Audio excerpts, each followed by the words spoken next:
saya ingin ketemu dia. Saya dengar dia Nabi akhir zaman. Oh betul, kata Ali. Maka singkat cerita, jemaah, ketemulah Abu Dzar Al-Ghifari ini dengan baginda Rasul SAW. Beliau berdiskusi dengan baginda Rasul, ya, menanyakan, mengkonfirmasi hal-hal penting, dan dia pun mau Islam. Bersama kami belajar Sirah Nabawiyah untuk memahami sejarah hidup Rasulullah SAW dan para sahabat melalui video-video pendek, diskusi dengan para tokoh dan pakar lewat program Kelas Kupas lewat obrolan santai. Apapun masalahnya, dikupas dengan cara yang santai dan penuh keakraban. Bersama kami juga menelaah kitab-kitab induk dan referensi terpercaya, menelisik hikmah, merangkai makna, lalu menuangkannya dalam karya tulis. Assalamualaikum warahmatullahi wabarakatuh. Alhamdulillahi wa kafa. Asyhadu an la ilaha illallah, asyhadu anna Muhammadan abduhu wa rasulul mustafa wa ala alihi wa sahbihi wa mulbadu. Masih bersama saya Happy Andi Bastoni dalam program Belajar Sirah Nabawiyah melalui video-video pendek, dan kita masih meneruskan serial kajian sahabat baginda Rasulullah SAW dalam video-video pendek antara 10 sampai 20 menit insyaallah. Kita tiba pada pembahasan sahabat Nabi Abu Dzar Al-Ghifari. Ya, Abu Dzar Al-Ghifari. Dalam buku Memetik Hikmah, ya, 101 sahabat Nabi. Memetik Hikmah 101 sahabat Nabi, di mana buku ini memaparkan 101 sahabat Nabi beserta dengan 10 sahabat yang dijamin surga. Jadi total ada 111 sahabat Rasulullah SAW. Nah, pada biografi yang ke-22 di halaman 200 pada buku ini, ya, saya tulis Abu Dzar Al-Ghifari, ya, Abu Dzar Al-Ghifari, tokoh gerakan hidup sederhana. Ya, nah, bagaimana dia disebut dengan tokoh gerakan hidup sederhana? Kita coba bahas bersama insyaallah, ya. Abu Dzar, jelas ini adalah kunyah, ya, bukan nama aslinya. Dan ini kita tahu bahwa bangsa Arab biasanya mereka punya 3 nama. Pertama adalah nama asli, kemudian yang kedua adalah kunyah, panggilan yang diawali dari Abu dan atau diawali dengan Ummu, Abu atau Ummu. Nah, yang ketiga, ya, ini biasanya laqab, julukan, ya. Nah, Abu Dzar Al-Ghifari ini, Abu Dzar jelas bukan nama aslinya. Nah, nama aslinya adalah Jundub bin Janadah, ya. Al-Ghifari dari kabilah Bani Ghifar. Jadi di antara Makkah Madinah itu, jemaah sekalian, itu ada beberapa kabilah yang bercokol. Ada beberapa kabilah. Nah, di antara kabilah tersebut adalah ada kabilah Al-Ghifar. Kabilah Al-Ghifari, ya. Nah, kabilah Al-Ghifari ini dulu sebelum Islam mereka dikenal sebagai bangsa penyamun, perampok gitu, ya. Jadi hidupnya itu jemaah itu dari merampok. Bahkan ada beberapa kabilah yang sampai mati gitu kan, karena tidak ada yang dirampok. Jadi hidupnya dari situ gitu, ya. Ada. Nah, mungkin Al-Ghifari ini mungkin tidak semua merampok, tapi sebagian besar dikenal sebagai penyamun, perampok, dan disegani sangat. Jadi kayak preman lah begitu kira-kira, ya. Jadi kalau lewat tempat dia harus bayar opeti gitu, ya, bayar apa namanya? Ya, inilah, ya, uang preman begitu kira-kira, ya. Dan ini ditakuti sangat. Nah, sampai akhirnya, ya, Abu Dzar Al-Ghifari ini sebagai tokoh dari kabilah Bani Ghifar ini, jemaah, dia mendengar bahwa mungkin dari orang-orang yang dirampok, dari kafilah dagang yang lewat dari mana tempatnya gitu kan, dia mendengar bahwa Mekah waktu itu sedang heboh, ya. Jadi dengan adanya seorang laki-laki, ya, yang kemudian kita kenal dengan Muhammad SAW, mengaku dirinya menjadi nabi dan ditolak oleh sebagian tokoh-tokoh Quraisy pada waktu itu. Berita tentang munculnya seorang nabi akhir zaman, Muhammad SAW ini, ya, viral, ya, sampai ke berbagai wilayah, sampai ke telinganya Abu Dzar ini, ya. Maka Abu Dzar segera mengirimkan saudaranya untuk ngecek benar nggak di Mekah sedang heboh. Maka berangkatlah seorang saudaranya datang ke Mekah Al-Mukarramah, dan betul dia laporan, ya Abu Dzar, betul di Mekah itu ada seorang laki-laki namanya Muhammad. Ya, dia diakui oleh orang-orang sekitarnya sebagai nabi akhir zaman. Ya, yang keyakinannya itu berbeda dengan kebanyakan orang-orang Arab gitu ya, atau jahiliyah, bangsa Arab Quraisy. Dia tidak menyembah berhala, tidak berjudi, tidak minuman keras gitu kan. Wah, ini semakin menambah penasaran Abu Dzar Al-Ghifari ini, maka dia sendiri datang ke Mekah. Dia datang ke Mekah untuk memastikan berita tersebut. Nah, ini pelajaran juga bagi kita bahwa mengklarifikasi itu penting. Ya, jadi tidak hanya dengar-dengar doang, tapi betul-betul memfikskan bahwa itu berita benar. Dan dia terjun langsung. Abu Dzar Al-Ghifari datang ke Makkah Al-Mukarramah dan sebagaimana kebiasaan, ya, siapapun biasanya setelah tawaf di Ka'bah ya, dengan cara mereka masing-masing, dia duduk di salah satu pojokan luar Ka'bah itu dan memperhatikan orang-orang. Kira-kira siapa kira-kira yang bisa ditanya? Siapa kira-kira yang bisa ditanya? Maka tidak jauh darinya ada seorang anak muda yang kemudian belakangan kita kenal dengan Ali bin Abi Thalib. Ketemu ya. Jadi kata dia anak muda, ya, kenal nggak namanya Muhammad? Nah, jadi ini jalan hidayah itu begitu. Jadi untung yang ditanya itu Ali bin Abi Thalib, sepupu Rasulullah yang sudah sejak awal itu masuk Islam. Coba kalau mintanya Abu Jahal, lain itu ceritanya. Coba kalau mintanya misalnya siapa? Utbah bin Rabi'ah atau Al-Walid bin Mughirah dan tokoh-tokoh Quraisy lainnya gitu kan. Ini enggak, yang tanya adalah Ali. Oh, kenal, kata Ali bin Thalib. Ada apa? Ya, ada apa? Saya ingin ketemu dia. Saya dengar dia nabi akhir zaman. Oh, betul, kata Ali. Maka singkat cerita, jemaah, ketemulah Abu Dzar Al-Ghifari ini dengan baginda Rasulullah SAW. Dan seperti yang bisa kita duga, beliau berdiskusi dengan baginda Rasul, ya, menanyakan, mengkonfirmasi hal-hal penting, dan dia pun masuk Islam. Ya, Abu Dzar Al-Ghifari masuk Islam, dan bedanya apa? Kalau orang-orang awam, orang kebanyakan masuk Islam, mereka sembunyi-sembunyi. Ini enggak. Dia malah keluar dan teriak ya di depan Ka'bah itu bahwa dia sudah masuk Islam. Dan apa yang terjadi? Tokoh-tokoh Quraisy tadi, ya, datang berkerumunan dan memukuli Abu Dzar Al-Ghifari sampai hampir pingsan. Nah, untunglah waktu itu datang Abbas bin Abdul Muttalib yang segera melerai orang-orang. Kata Abbas, di sini kita melihat sosok Abbas bin Abdul Muttalib, ya, paman dari Rasul, yang waktu itu dikenal oleh orang-orang Quraisy belum masuk Islam. Kata dia, jangan sampai kalian membunuh Abu Dzar Al-Ghifari. Sebab kalau dia terbunuh bisa gawat. Kita akan berhadapan dengan kabilah Bani Ghifar dan itu akan menyusahkan kita berdagang ke Syam karena harus melewati pinggiran kota Madinah di mana kabilah Abu Dzar Al-Ghifari tinggal. Maka akhirnya mereka melepaskan Abu Dzar Al-Ghifari ini dan kemudian dia kembali ke kaumnya dan kemudian berdakwah di tengah kaumnya. Nah, ini juga menjadi pelajaran bagi kita. Dia mendapatkan kepercayaan dari Rasulullah untuk ditugaskan kembali ke kaumnya. Nah, ini PR kita, ya, bahwa banyak di antara kita yang selama ini setelah tugas belajar datang dari kampung misalnya, tinggal di Jakarta untuk belajar, diharapkan mereka pulang kampung dan berdakwah, tapi ternyata tidak, ya. Ini yang banyak, ya, dan harus dicari solusinya gitu kan, sebab jika tidak maka kampung halaman kita akan kosong, ya. Yang tersisa adalah orang-orang yang tidak memiliki pemahaman agama yang bagus gitu kan, dan ini berbahaya. Nah, Abu Dzar Al-Ghifari dia pulang ke kampungnya atau ke kabilahnya dan meskipun ya, tidak sedikit juga mendapat kerintangan dari kabilahnya, tapi akhirnya misi Abu Dzar Al-Ghifari ini tergolong sukses. Ya. Dia termasuk orang yang bisa melobi yang masuk Islam bukan hanya dari kalangan saudara-saudaranya, ya, bukan hanya dari kalangan family, tapi hampir seluruh kabilah Bani Ghifar itu masuk Islam semua. Masuk Islam semua. Maka ada kabilah lain, ada namanya kabilah Bani Aslam yang juga masuk Islam. Maka belakangan ya kabilah Bani Ghifar ini ya hijrah.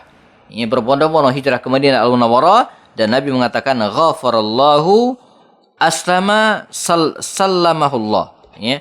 Ghifar ghafarallah. Bani Ghifar semoga diampuni Allah. Aslam sallamahullah. Dan kabilah Bani Aslam semoga mendapatkan keselamatan. Diterima dengan baik oleh baginda Rasulullah. Nah, apa yang kemudian terjadi setelah Abu Dzar Al-Ghifari pindah hijrah ke Madinah Al-Munawwarah? Kita akan bahas setelah yang satu ini. Jangan kemana-mana.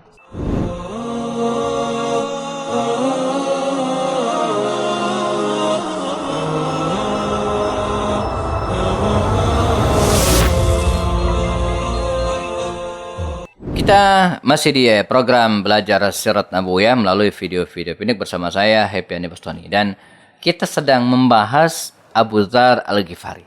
Bagaimana dia sudah hijrah ke Madinah Al-Munawwarah, menemui baginda Rasulullah SAW berserta dengan keluarga besarnya ya. Nah, apa yang kemudian terjadi yang dilakukan oleh beliau? Abu Dzar Al-Ghifari ini sejak masuk Islam dia tidak pernah absen dari peristiwa besar dan selalu mengikuti Rasulullah kemanapun. Ya. Dan ada satu keteladanan lagi dari tokoh ini bahwa dulu sebelum dia masuk Islam, dia memang terkenal sebagai penyamun. Merampas harta orang-orang kaya, merampas kafilah-kafilah dagang yang lewat di kabilahnya, tapi bukan untuk dirinya sendiri. Jadi dalam diri Abu Dzar Al-Ghifari ini, teman sekalian, mengalir jiwa kedermawanan. Nah, jadi dulu dia merampas harta orang lain, dan dengan sifat kedermawanan dia dibagi-bagi. Ya, mungkin kayak Robin Hood kali ya. Jadi ngerampas, walaupun ini nggak benar, nggak boleh gitu ya. Jadi beramal soleh itu tetap harus dengan amal soleh juga gitu kan. Nggak mungkin kita menyapu ya, halaman dengan sapu yang jorok, sapu yang kotor. Nggak mungkin kita umroh gitu kan dengan uang korupsi, nggak bisa ya. Membangun masjid dari uang maling misalnya nggak boleh. Dari merampok tetap nggak dibenarkan. Tapi itulah yang mengalir dalam diri Abu Dzar. Dalam diri mengalir sifat dermawan tadi itu. Nah, ketika dia masuk Islam, gaya-gaya hidup yang ngerampok tadi nggak ada lagi, tapi kedermawanannya tetap. Nah, dia termasuk orang yang terbilang sangat dermawan ya, walaupun sebenarnya hidupnya tidaklah kaya. Dia hidup sangat sederhana, dan makanya saya sampaikan bahwa kedermawanan itu tidak hanya ditakar oleh kekayaan. Ya, kedermawanan itu bisa juga akan dilakukan oleh orang-orang yang bukan orang-orang yang kaya. Ya, kedermawan itu artinya memberi dan mengajak orang lain untuk memberi. Makanya kalau kita punya keterbatasan untuk memberi, ajaklah orang-orang untuk membeli. Koordinir orang-orang mampu. Mungkin di antara mereka ada yang tidak bisa beli sembako, kita belikan. Kita berikan kepada orang-orang lain. Nah, sehingga dia dikenal sebagai tokoh gerakan hidup sederhana karena sangat sederhana hidupnya, tapi penyayang kaum duafa. Kepedulian terhadap golongan fakir ini bahkan menjadi sikap, menjadi kepribadian, menjaga habit dari Abu Dzar Al-Ghifari. Dan pernah dikisahkan dalam sebuah hadis dari Abu Hurairah radhiyallahu anhu, qala Abu Dzar, ya Rasulullah, wahai Rasulullah SAW, dhahaba ashabud dusur, ya, ashabu ad-dusur bil ujur yusalluna kama nusalli wa yasumuna kama nasum walahum fadlu amwali atau fadlu amwalin yatasaddaqu biha. Wahai Rasulullah, kata beliau ya, zahaba ashabu ad-dusur bil ujur. Jadi orang-orang yang berjihad di jalan Allah itu berangkat dengan pahala mereka. Dan yusalluna, dan mereka juga salat sebagaimana kami salat. Yasumuna kama nasum, mereka juga puasa, kami juga puasa. Masalahnya adalah walahum fadlu amwalin yatasaddaqu biha. Sementara mereka punya keutamaan bersedekah. Kami tidak bisa. Jadi mereka dulu jamaah kalaupun cemburu dengan orang lain itu bukan karena hasad dan iri hati, tapi kecemburuan dalam hal amal. Abu Dzar Al-Ghifari cemburunya itu bukan kepada orang-orang kaya, tapi cemburu kepada sedekahnya. Kita enggak nih, cemburunya pada kekayaan, ya, bukan pada sedekahnya. Makanya marilah kita niatkan kalau kita pengen jadi orang yang mampu secara finansial, kaya, tujuannya adalah untuk berbanyak sedekah. Itu tujuannya ya. Oke, baik. Nah, maka Abu Dzar Al-Ghifari dikisahkan oleh Rasulullah. Kalau Rasulullah maka bagian bersabda, "Ya Abu Dzar, wahai Abu Dzar, ya, ala u'allimuka kalimatin, ya, tudriku bihinna man sabaq." Wahai Abu Dzar, tidakkah aku menunjukkan sebuah kalimat kepadamu di mana engkau bisa menyamai orang-orang sebelummu? Wala yulhiquka man khalfaka illa man akhadha bimisli amalik. Dan tidak akan bisa mengejar orang yang datang setelahmu illa man akhadha bimisli amalik, kecuali orang yang melaksanakan seperti yang kau laksanakan. Qala bala ya Rasulullah, mau ya Rasulullah. Maka qala tukabbirullaha dubura kulli salat salasan wa salasin wa tahmaduhu, ya, salasan wa salasin wa tusabbihuhu salasan wa salasin, ya, wa takhtimuha bila ilaha illallah wahdahu la syarikalah lahul mulku wa lahul hamdu wa huwa ala kulli syai'in qadir. Ini doa jemaah. Jadi kata Rasul, kepada Abu Dzar Al-Ghifari, setelah sholat itu hendaklah engkau membaca tukabbirullah, membaca takbir. Allahu Akbar, Allahu Akbar, Allahu Akbar. Sebanyak salasan wa salasin, 33. Lalu membaca tahmaduhu, ya. Tahmaduhu, bertahmid, mengucapkan alhamdulillah. Jadi pertama tadi membaca lalu dilanjutkan dengan alhamdulillah. Jadi pertama takbir, Allahu Akbar, Allahu Akbar, Allahu Akbar, lanjut dengan alhamdulillah, alhamdulillah, alhamdulillah. Dan kemudian terakhir tusabbihuhu salasan, baca tasbih. Jadi hitungnya 3. Pertama baca takbir, yang kedua baca tahmid, Allahu Akbar, alhamdulillah, dan subhanallah. Tapi dalam riwayat lain ketiganya boleh yang duluan subhanallah. Jadi subhanallah walhamdulillah baru kemudian Allahu Akbar. Ya, selama 33 kali. Wa taqtimuhu bila ilah. Kemudian ditutup dengan la ilaha illallah la syarikalah lahul mulku wa lahul hamdu ala kulli syai'in qadir. Nah, ini cara Abu Dzar Al-Ghifari, ya, sebagai contoh Rasul untuk mengejar apa-apa yang tidak bisa dilakukan oleh dirinya terhadap orang lain. Ada kisah juga menarik, dia pernah meminta jabatan kepada baginda Rasulullah. Ya, melihat pentingnya kekuasaan, melihat pentingnya posisi, ya, dan merasa dengan jabatan itu dia bisa melakukan banyak hal perubahan, maka dia pernah meminta kepada baginda Rasulullah. Ya, apa kata Rasulullah? Beliau menolak. Ya, dalam riwayat disebutkan an Abi Dzarin, dari Abu Dzar, qala qultu ya Rasulullah ala tasta'milani, wahai Rasulullah, berilah saya pekerjaan, berilah saya amanah, pekerjakan saya.